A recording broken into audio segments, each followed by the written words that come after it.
अल्लाह ताला ने इस दुनिया में एक ऐसी कौम को भी भेजा था जिसने अपने ही खुदा जिसकी वो पूजा करते थे उसको ही खा लिया थास।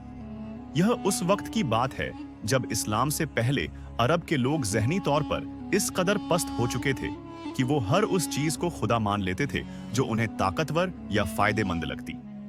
पत्थरों और लकड़ियों की पूजा तो आम थी, लेकिन कबीला बनु हनीफा ने अपनी तख्लीक में हद ही कर दी थी। उनका यह वहम था कि अगर वह अपनी सबसे कीमती और लजीज गजा खजूर और मक्खन से अपना माबूद तैयार करेंगे तो शायद वह उन पर ज्यादा मेहरबान होगा। उन्होंने बेहतरीन किस्म की खजूरों को पेस कर उसमें खालिस मक्खन, पनीर और आटा मिलाकर एक हलवा पेस्ट तैयार किया और उसे तराश कर बुत की शक्ल दे दी। वो इस लजीज खुदा के सामने सजदा करते और समझते कि यह उनकी खुशहाली की जमानत है। फिर एक वक्त ऐसा आया कि नजद के इलाके में हौलनाक कहत पड़ गया। दाने दाने को तरसती उस कौम के सामने जब मौत नाचने लगी और घर के तमाम अनाज खत्म हो गए तो उनका सारा ईमान पेट की आग के सामने ढेर हो गया।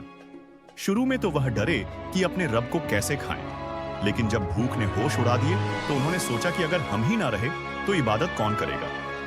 कबीले के लोग अपने ही हाथों से बनाए गए उस माबूद पर टूट पड़े और उसे नोचन नोच कर खाने लगे और साथ कहते, हमारा माबूद कितना मेहरबान है कि जब हम पर मुश्किल वक्त आया तो उसने अपनी जान देकर हमारी भूख मिटाई और हमें मौत से बचा लिया। आखिरकार हमारा खुदा ही हमारे काम आया।